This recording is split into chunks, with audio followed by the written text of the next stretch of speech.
Yes, sir. Give thanks for life. Over here on the taxi hustle, just picked up some really lower income white folks. You know, damn near poor white trash white folks just now. You know what I mean? And talking to her and her daughter. You know what I mean? They want to make conversation with the cab driver. This is how it be. Gotta play the game sometimes. It's all good. Don't mind, you know. I ain't got no issue. I'm not one of them ones that's trapped in the, you know, in some kind of box and can't deal with the world I live in. So it's all good to me. So we get to talking, so the little girl bring up something about can't wait to go home and eat her mac and cheese, some processed crap out of a box, and I said to her, what, better than homemade? And she says, well, not better than TT's. And the white lady says, oh, TT, that's her step godmother-in-law or something crazy like that. I don't remember what she said.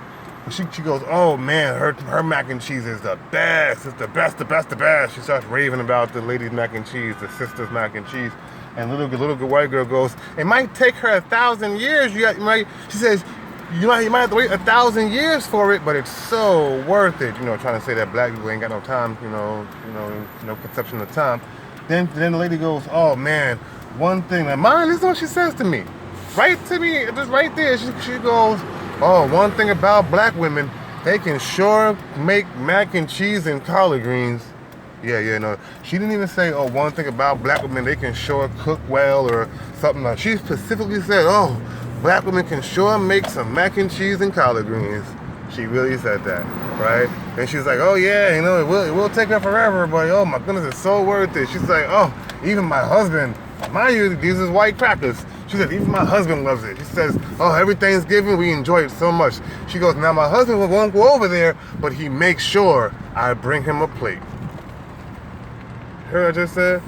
She said her husband won't go over there, but he makes sure that his wife brings him a plate of that good nigger food. I ain't going to that nigger house, but I want that nigger food. You see that? Or am I reading too much into that? I don't think I am, because she specifically said that. Now remember, this black woman is her daughter's stepmother-in-law, whatever she is. You know what I'm saying? Fairy godmother, black woman, straight up, playing the role of mammy from what I can see.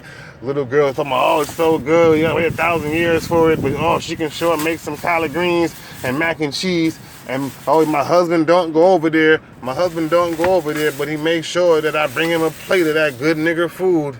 I tell you, man, just take time. Don't act all stupid around white folks. Just, sit there and let them talk. Let them talk. Because when you let them talk, they will show you themselves. They will always show you themselves when you let them talk. That be a lesson to you. When you're around white folks and you think they're all right and all that good stuff, just let them talk. Because I'm not saying they're not all right. I'm just saying that they are socially conditioned in a certain way about us, no matter what class they are. Now, if you would have ever seen these ones that was in my car just now, but they knew enough to talk about, oh, they love to sit down and wait for the collard greens and mac and cheese from old, Miss TT over here. It's crazy to me, man. But I take heed on all these things, and I just watch them, you know what I mean? They always tell on themselves, believe that.